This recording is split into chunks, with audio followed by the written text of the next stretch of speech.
वर्ष फक्त आणि फक्त अभ्यास. No mobile. मोबाईल जरी वापरला तर अभ्यासासाठीच असेल आणि खरोखर अभ्यासासाठी असेल. मित्राशी बोलेल तेही मी अभ्यासाच्या साठी जे आवश्यक आहे तेच बोलेल.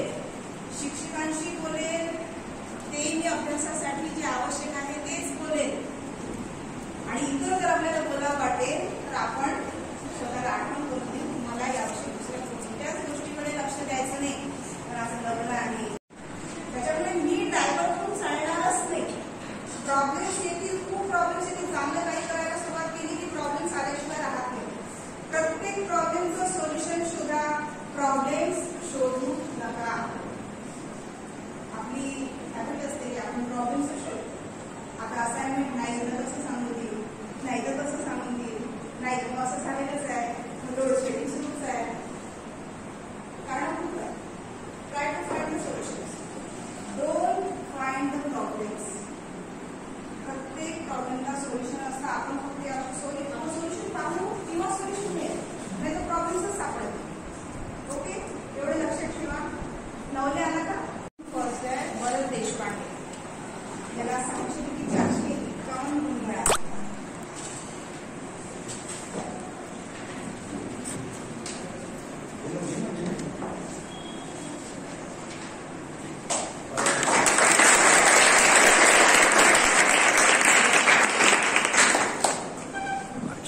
मार्कशीट अशी धर.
याला 600 पैकी 400 किती बेटा? 33.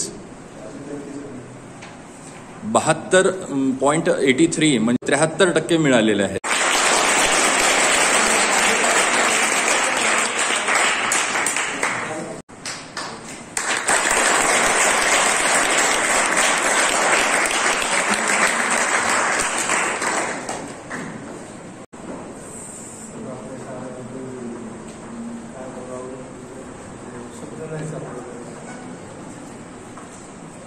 परवा मी जनार्दन हॉस्पिटलमध्ये असतो.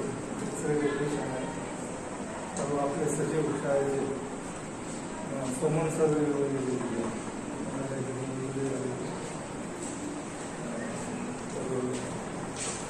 सहज मी असं सगळ्याच पेशंट सोबत बोलत असतो की सर तुम्ही काय करता, कुठे असता काय.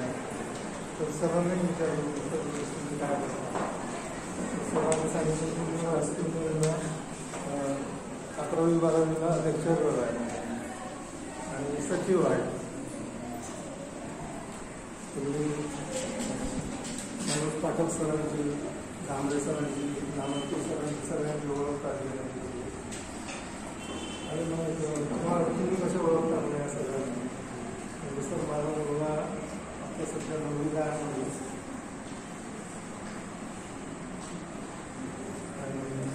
आणि काय नाव म्हणजे भरत देशपांडे. आणि मी चांगलं ओळखतो म्हणजे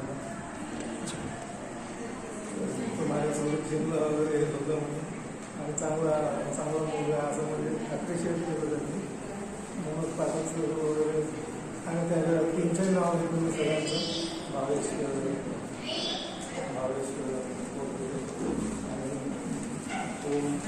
आणि देशपांडे सक्षम नाव आणि सगळ्यांचं चांगलं आणि पोरामध्ये खूप पुढे जातील असं मला खूप म्हणजे भरून आलं सगळे चालू आपल्या पोरांना खूप चांगलं वाटतं. त्याबद्दल मी सगळ्यांचे आभार मानतो. सगळ्या मॅडमचे आणि सर्व लोकांचे आभार मानतो. यांनी सगळ्यांनी पुढे आणल्या या लोकांची या पोरांनी.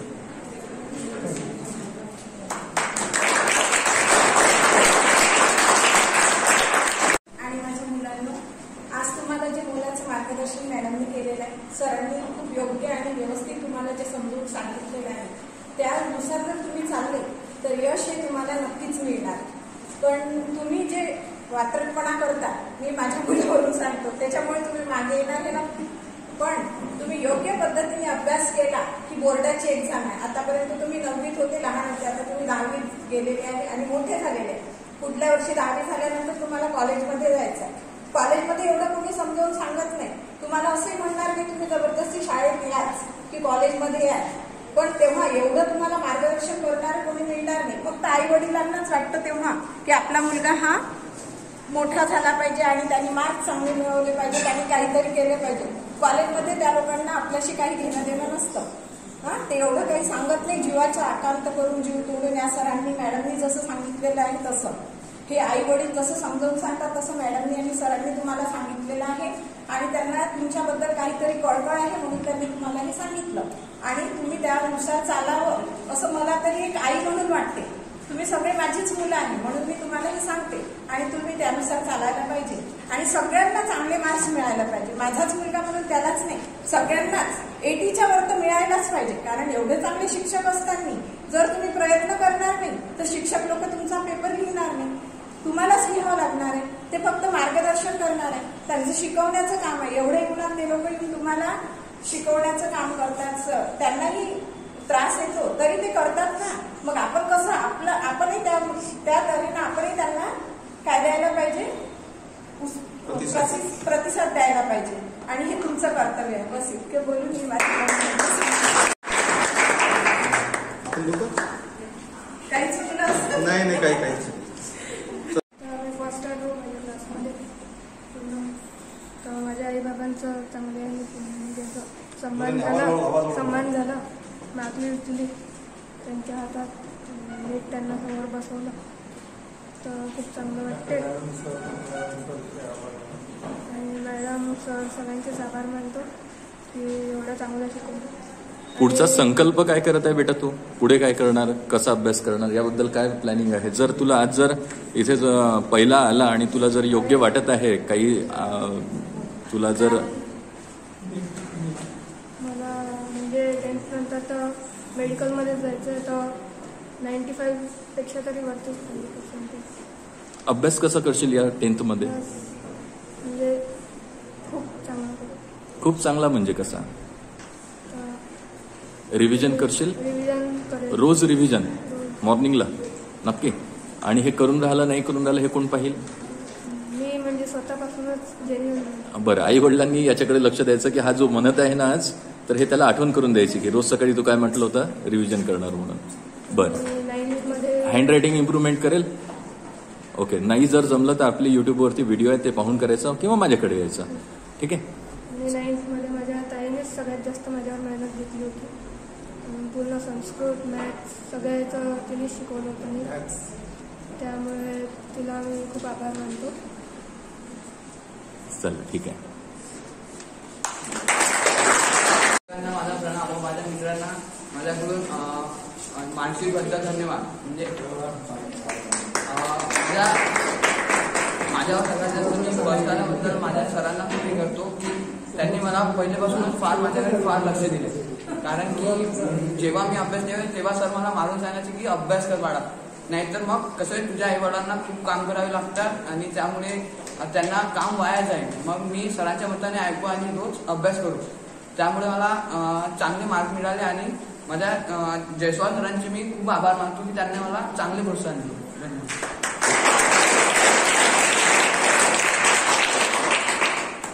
आणि माझे मेन म्हणजे तर इंगळे मॅडमनी मला खूप छान इंग्लिशमध्ये शिकवले. कारण की त्यांनी मी लॉकडाऊनमध्ये शाळा असल्यामुळे बाकीचे विद्यार्थी नाही यायचे. अयान खान, मी आणि कुणाल वागडे आम्ही असे 3 जण रोज यायचे शाळेत.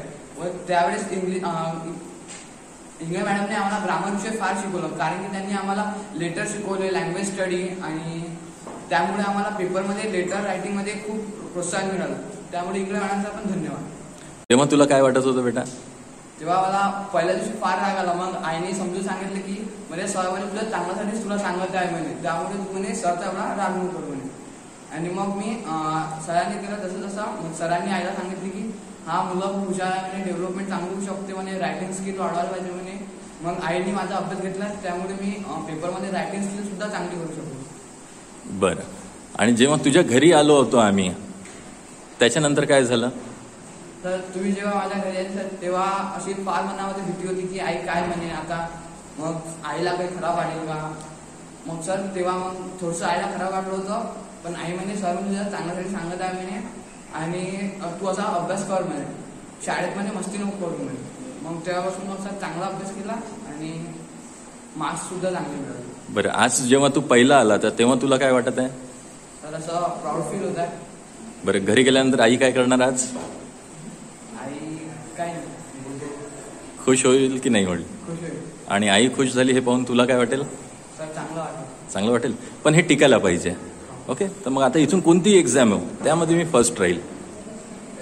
10वीची परीक्षा आहे त्यामध्ये मी फर्स्ट राहणार, आणि मेन म्हणजे तर चांगलं प्रिपरेशन करणार. ओके, याच्यासाठी 3 क्लॅप्स गो.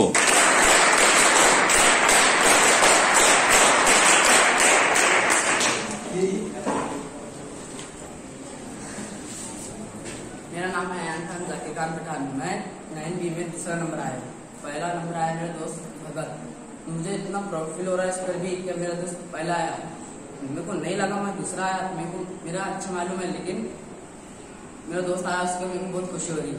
और मैं सब क्लास वालों को बोल रहा हूँ क्या अगर तुम सर के मार्गों पर चले तो हम हमसे भी अच्छा आ सकते, मतलब भगत से मेरे से भी तुम पहला नंबर आ सकते. और सबसे मस्त आते तो हमारे जसवाल सर, उन्होंने मेरे को बहुत मतलब आगे तक बढ़ाया. कैंप में बोर्ड लगा दिए मेरा बाहर, और मतलब हर चीज में मुझे आगे आगे रखते थे. तो फिर भी करा, मैंने बहुत कोशिश करा, फिर भी मैं सेकंड आ पाया क्योंकि मैं एनसीसी कैंप के लिए गया था. एनसीसी कैंप में मैंने वहाँ पे भी मस्त करा मेरा, तो वहाँ के भी सर अभी सब मुझे पहचानते हैं. और ठाकर सर भी हमारे को अभी बहुत आगे आगे कर रहे हैं. इंग्लिश मैम मतलब सब सर जो है वो बहुत मस्त पढ़ाते थे. सबके नाम पे आगे आगे मैं ही रहता था, तो उसके वजह से मैं पहले नंबर पे आ गया. दूसरा नंबर आया सर, दूसरा नंबर आया, तो उसके बदले में हो गया. बेटा, तुम तो फर्स्ट आने वाले थे, लेकिन तुमने एग्जाम नहीं दी, बाद में पेपर दिए तो एवरेज मार्क्स आए, उसके वजह से तुम्हारी ये गड़बड़ हो गई. ठीक है, लेकिन उधर भी वो लाइफ का यानी चांस सभी को नहीं मिलता है. ठीक है, तो कोई बात नहीं, लेकिन तुम भी वो फर्स्ट सेकंड दोनों आगे पीछे ही रहने वाले हैं. ओके, जो इम्प्रूवमेंट तुम्हारे में हुई उसके बारे में बोलेंगे कुछ? बोलिए, राइटिंग के बारे में क्या इम्प्रूवमेंट हुआ आपका? राइटिंग सर, राइटिंग आपने जब बताया मुझे तो मैंने 2 दिन नहीं किया पहले, फिर आपने मुझे चिल्लाया कि नहीं आया कर, अगर तूने करा तो तू महाराष्ट्र के में पहला नंबर आ सकता है. जब से मैंने इतना मस्त करना शुरू कर दिया, दिल से करता था मैं, तो मेरी राइटिंग इतनी सुधर गई अभी, मतलब मुझे 1 हफ्ते में रिजल्ट मिला उसका कि मेरी राइटिंग बहुत सुधर गई. पेपर छुड़ाया तो मेरी राइटिंग बहुत अच्छी लग रही थी. फिर जब मैंने पेपर ना सर के पास दिया, सर ने मुझे शाबाशी दी कि तुम्हारे राइटिंग बहुत मस्त आ रही करके है. ओके, इसका राइटिंग किताब में जैसे से गोल गोल अक्षर रहते ना, मोती के जैसे प्रिंटेड, वैसे. एक दिन नहीं कि ये बच्चा आया नहीं था सवेरे की स्कूल चालू हुई तो. और क्या रीजन था कि भाई पहले दिन कान को बांधा नहीं और धूप में घूम रहा, तो धूप लगे जैसा हो रहा है. एकदम से कुछ लगी नहीं, या फिर बहाना झूठा भी होगा. तब मैंने इसके पेरेंट्स को फोन किया, तब क्या हुआ था बेटा, बताएंगे जरा? सर जब हम सोए, मतलब सर को बांध के सोए थे, तो पापा ने फोन उठाया तो उसमें बात की, तो उसमें उन्होंने कहा था कि बेटू का ऐसा ऐसा हो गया सर, ऐसा हो गया. तो आपने चिल्लाया था सर थोड़ा, क्या भेज देना कल से, आप थोड़ा बड़ा नहीं होगा तो एक और उठा लेना, लेकिन उसको भेजना रेगुलर, वो अच्छा बच्चा है ऐसा ऐसा, और बताया सर. ओके, यानी बच्चा अगर रेगुलर स्कूल में नहीं रहेगा तो वो पीछे जाएगा. एक दिन उसने ब्रेक मारा कि 2-3 दिन का उसका सिलेबस का पीछे में हो जाता है, लिंक टूट जाती है. तबियत बहुत ही ज्यादा सीरियस है तो बात अलग है, थोड़ा बहुत रहा तो ऐसा लगता है. उसको मैंने पहले दिन बोला भी था कि धूप में घूम रहे हो तो कान को बांधते नहीं है, तो हेल्थ का भी अपना इश्यू सामने आ सकता है, तो अगली बार वो ख्याल में रखना है. ठीक है, चलो, बुरा तो लगाऊंगा उस समय भी. पापा को मैंने डांटा कि भाई तुम इतनी ये कर रहे हो, सब कर रहे हो, और उसको भेज नहीं है रेगुलर करके, और सवेरे के समय कौन सी ऐसी धूप रहती है. ठीक है, चलो ओके बेटा.